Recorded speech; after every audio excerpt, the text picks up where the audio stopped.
بھائی نے لکھا ہے کہ مولانا محترم السلام علیکم. وعلیکم السلام. میرا آپ سے یہ سوال ہے کہ بعض لوگ نماز وغیرہ کی ایک ایک جزی اور اپنی نماز کی درستگی کے حوالے سے بڑی باریک بینی سے سوال کرتے ہیں کہ رفع دین کرنا، آمین کہنا، پاؤں ملانا، یہ کرنا وہ کرنا، جبکہ اپنی کاروباری زندگی کو اسلامی بنانے کے لیے قطعاً کسی رہنمائی کے طلبگار نہیں ہوتے.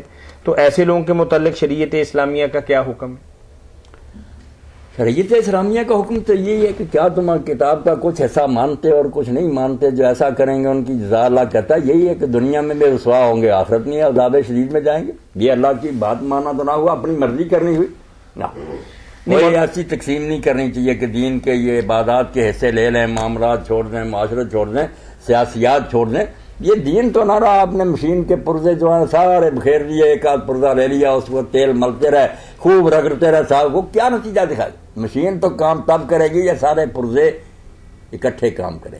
سیاسیات بھی دین کے مطابق. مولانا ہمارے ہاں جو ایک تصور پیدا ہو چکا ہے صرف کہ نماز کی حد تک تو کوئی کمی کوتاہی نہیں ہونی چاہیے، باقی عملی زندگی کے اندر کوئی بھی اچھائی نہ ہو تو انسان یہی سمجھتا ہے کہ میں پکا مسلمان ہوں بشرطے کہ میں نماز کا پابند ہوں.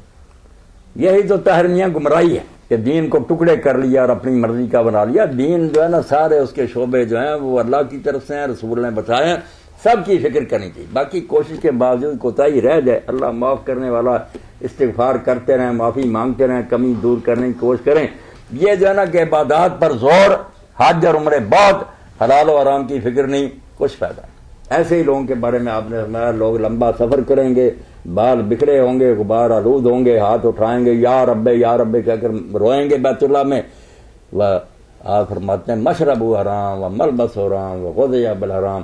اب پینا ان کا حرام، لباس حرام، غذا حرام، فانا یستجاب. کیسے اس کی دعا اللہ قبول کرے؟ کچھ نہیں، مردود. اسی لیے لاکھوں جاتے ہیں خرے عیسیٰ اگر بمکہ رواتیوں بیاد ہنوئی خربہ، گدے گدے.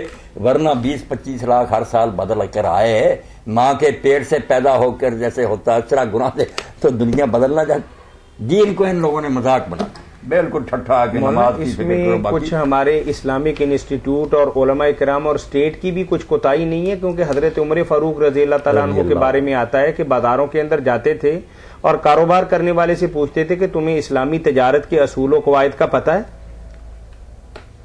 پہلے درہ لے کر جاتے تھے کہ اٹھو جاؤ مسجد میں، علماء کے پاس جا کر بیٹھو، سیکھو کہ سود کیا ہے، حرام کیا، پھر آ کر بیٹھنا. اب تو بندہ دکان پہ جاتا ہے اور اس کی اپنی مرضی کے قاعدے اور قوانین اور ضابطے اور دستور ہے اور اس کے مطابق ہی تجارت کرتا ہے. جس اللہ نے کہا کس طرح وضو ٹوٹ جاتا ہے، نماز باطل ہو، اسی نے کہا کہ اس طرح تجارت کرو گے تو حرام ہو جائے گی. اللہ کی ایک بات ماننا، آفاتؤمنون ببعض الکتاب وتکفرون ببعض. کوئی باتیں ماننا کوئی نہ ماننا، اسی دورنگی نے تو تباہ کر دیا. پورے کے پورے مسلمان ہو، اللہ کا حکم. جزاکم اللہ خیرہ. اس خوب